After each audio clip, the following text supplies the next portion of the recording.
In the vast, unforgiving theater of the Pacific War, where entire fleets clashed and islands were won at the cost of thousands of lives, the actions of a single individual could sometimes tip the scales of fate in a way that defied all expectations. This is the story of one such moment, a tale of breathtaking audacity and sheer, unadulterated courage that has been largely relegated to the footnotes of history. It revolves around a United States Navy pilot whose split-second decision, born from a mix of defiance and raw instinct, altered the course of a bloody battle before the first Marine had even set foot on the beach. This is the incredible, almost unbelievable story of Major Robert "Cowboy" Stout and his legendary strafing run over the Japanese-held island of Peleliu. On September 12, 1944, the air hummed with the tension of impending conflict. The American war machine was grinding its way across the Pacific, and the next major objective was the Palau Islands, with the heavily fortified island of Peleliu at its heart. From the flight deck of the aircraft carrier USS Hornet, a lone F6F Hellcat roared to life. At the controls was Major Robert "Cowboy" Stout, a seasoned aviator with the U.S. Marine Corps' VMF 114 Squadron, attached to the Navy's Air Group 11. His mission for the day seemed straightforward, almost routine by the standards of the Pacific War: a reconnaissance flight. Accompanied by 3 other pilots from his squadron, Stout was tasked with conducting a visual sweep over Peleliu's main airfield, gathering intelligence on enemy positions and reporting back. The American invasion fleet, a colossal armada carrying tens of thousands of Marines, was steaming towards the island, and accurate, up-to-the-minute information was critical. As Stout's Hellcat lifted off into the humid Pacific air, he expected to observe, document, and return. He had no idea that what he was about to discover would force him to make a choice that would echo through history. As the 4 Hellcats approached Peleliu, the lush green canopy of the island gave way to the stark geometric lines of a major Japanese airbase. The pilots descended to get a closer look, their eyes scanning for anti-aircraft emplacements and signs of activity. What they saw made their blood run cold.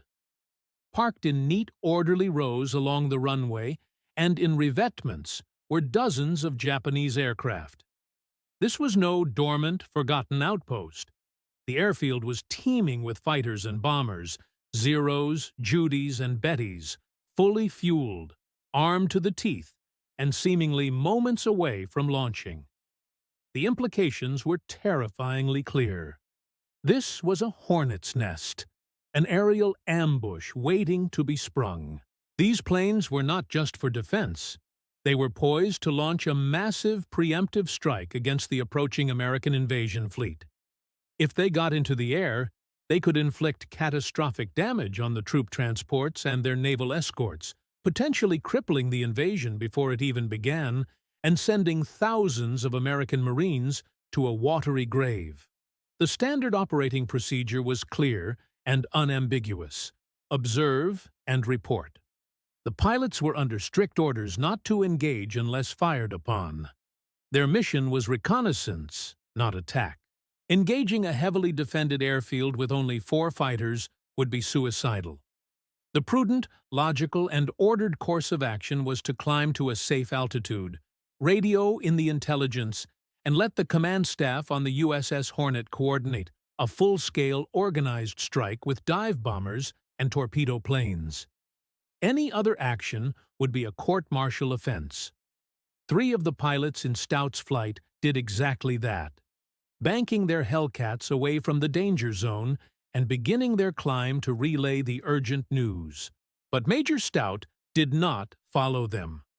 Gazing down at the rows of pristine enemy aircraft gleaming in the tropical sun, he saw not just a threat, but an opportunity, a fleeting, high-stakes window that would close the second he turned away. He knew that by the time he reported back, and a larger strike force was assembled and launched, those planes would be in the air, wreaking havoc on the fleet. The element of surprise would be lost. There was no time. In that heart-pounding moment, flying alone over a fortress of enemy firepower, Cowboy Stout made a decision that would define his legacy. He ignored his orders.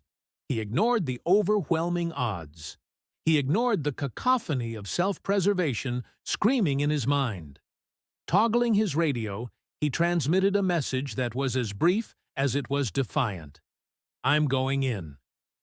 With that, he pushed the stick forward, plunging his F6F Hellcat into a steep, adrenaline-fueled dive, straight towards the heart of the Japanese airfield. His three wingmen, hearing his transmission and seeing his lone plane plummet towards the ground, could only watch in stunned disbelief, convinced they were witnessing a suicide run. The sky around him was about to erupt in a storm of anti-aircraft fire, and he was flying directly into the center of it, all by himself. Stout's Hellcat screamed downwards, the engine roaring like a vengeful god. He leveled off just feet above the runway, a technique so perilous it was reserved for only the most skilled or most reckless of pilots. At this low altitude, he was a fleeting target, but also terrifyingly vulnerable to ground fire. As he thundered down the length of the airfield, his 6-50 caliber machine guns opened up, spitting a torrent of incendiary and armor-piercing rounds. The effect was immediate and catastrophic. His first pass was a symphony of destruction. Bullets ripped through the thin metal skins of the parked Japanese planes, puncturing fuel tanks and detonating ammunition stores. The first bomber he targeted erupted in a brilliant orange fireball, the concussion wave rocking his own aircraft. He didn't stop. One after another, the neatly parked aircraft became funeral pyres. He stitched a line of fire across a row of Zero fighters, and they dissolved into twisted, burning wreckage. A fuel truck, caught in the maelstrom, exploded with such force that it sent a plume of black smoke billowing thousands of feet into the air. The Japanese defenses, caught completely by surprise, finally roared to life. Anti-aircraft guns of every caliber began to track his lone Hellcat, filling the air with a deadly lattice of tracer fire and exploding flak. The sky, which had been clear moments before, was now a chaotic Pollock painting of smoke trails and fiery bursts. Any sane pilot would have taken the opportunity to escape, having already inflicted significant damage. But Cowboy Stout was not done. He pulled his plane up into a sharp climbing turn, the G-forces pressing him into his seat, and looped around for another pass, and then another, and another. For what felt like an eternity, but was in reality only a few frantic minutes, Stout conducted a one-man war against the entire airfield. He flew with a kind of controlled fury, his strafing runs becoming a methodical, gruesome ballet of destruction. He weaved between the plumes of smoke from his previous passes, seeking out any aircraft that remained untouched, his guns chewing through his ammunition reserves. He was a lone wolf in a sheep pen, and the sheep were made of aluminum and high-explosive fuel. By the time his ammunition ran dry, the scene below was one of utter devastation. The once pristine airfield was a smoldering junkyard. Twisted metal, raging fires, and thick, acrid smoke stretched from one end of the runway to the other. What had been a formidable air group of over 40 Japanese aircraft was now a scrap heap. Stout had single-handedly annihilated the entire Japanese air presence on Peleliu. He had faced down a fortress and won. With his mission of self-appointed destruction complete, he finally banked his Hellcat towards the sea, his plane miraculously intact despite the hellstorm he had flown through. As he rendezvoused with his astonished wingmen, the reality of what he had done began to sink in. He had disobeyed a direct order, broken protocol, and risked not only his life, but also a valuable aircraft. He was a hero, but by the book, he was also in serious trouble. When Major Stout landed back on the USS Hornet, he was met not with a hero's welcome, but with the cold fury of his commanding officer, the legendary fighter ace commander William A. Bill Dean. Stout was summarily grounded and chewed out for his insubordination. He was a Marine operating with the Navy, and his reckless disregard for the chain of command was a cardinal sin. But as the gun camera footage from his Hellcat was developed and reviewed, the mood began to shift. The grainy, black-and-white film confirmed the unbelievable. Stout's lone, unauthorized attack had resulted in the confirmed destruction of at least 24 enemy planes on the ground, with another 16 probably destroyed or seriously damaged. He had neutralized the single greatest aerial threat to the impending invasion. The footage was shown to the powerful and notoriously demanding Admiral Mark Mitcher, commander of the Fast Carrier Task Force. After watching the incredible display of raw, effective aggression, Mitcher's response was decisive. He not only ordered that all charges against Stout be dropped, but also famously declared, "That's the kind of fighting I want." Stout was not only reinstated, but his actions were lauded as the epitome of naval aviation initiative. His crazy strafing run was officially reclassified as an act of extraordinary heroism. For his incredible feat, Major Robert Stout was awarded the Navy Cross, the second highest decoration for valor in combat.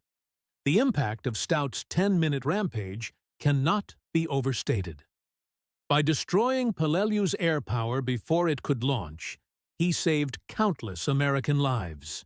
The troop transports of the invasion fleet were able to approach the island without facing the devastating air attacks that the Japanese had planned. The landing of the 1st Marine Division, while still one of the bloodiest and most brutal battles of the Pacific War, was spared an initial slaughter at sea. This is the forgotten story of one man's courage, initiative, and raw instinct, a true account of how a single pilot's actions saved thousands of Marines before they ever reached the shore. Featuring cinematic visuals, declassified mission reports, and historical analysis, this documentary revisits the moment Major Cowboy Stout lit the fuse that turned Peleliu's Strafing train. His skies into a firestorm.